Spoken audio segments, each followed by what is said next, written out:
बिस्मिल्लाहिर्रहमानिर्रहीम, अस्सलाम वालेकुम। एवन टीवी के न्यूज स्टूडियो से मैं हूं अली शाबासी। शामिल करेंगे news headlines. Pakistan stock exchange में कारोबारी हफ्ते का मनफी जोन में आगाज। इंडेक्स 1128 की कमी के साथ शुरू हुआ। 1100 इंडेक्स 1,01,000 से नीचे आ गया।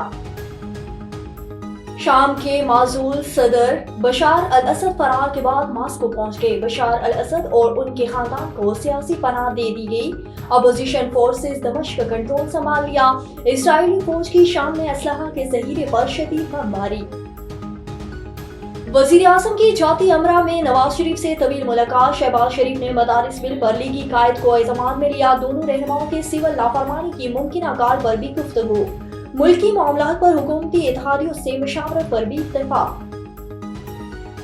मदारिस बिल पर 16 या 17 दिसंबर को मुत्तफिका लायहा अमल देंगे। मौलाना फजल रहमान कहते हैं कि हम वो नहीं जो इस्लामाबाद की तरफ आए तो रास्ता रोक लोगे। हमारी गोलियां खत्म हो जाएंगी, हमारे सीने खत्म हो जाएंगे, हम फिर भी डटे रहेंगे। पेशावर में फजल रहमान का इस्राइली मुर्दाबाद कॉन्फ्रेंस से खिताब। मदारिस बिल का ड्राफ्ट हुकूमत ने तैयार किया। मदारिस बिल पार्लियामेंट में आया तो कुछ कुव्वतों ने रुकवा दिया। और इस्लामाबाद में पीपल्स पार्टी और हुकूमती कमेटियों की आज पहली अहम बैठक। पीपल्स पार्टी अपने मुतालबात और तहफ़्फ़ुज़ात हुकूमत के सामने रखेगी। पीटीआई की सिविल लाफरमानी तहरीक पर भी बातचीत होगी। न्यूज स्टूडियो से वीडियो के लिए इतना ही। मजीद खबरों और अपडेट्स के लिए देखते रहिए A1 टीवी। A1 टीवी, सब पे नजर, अंदर की खबर।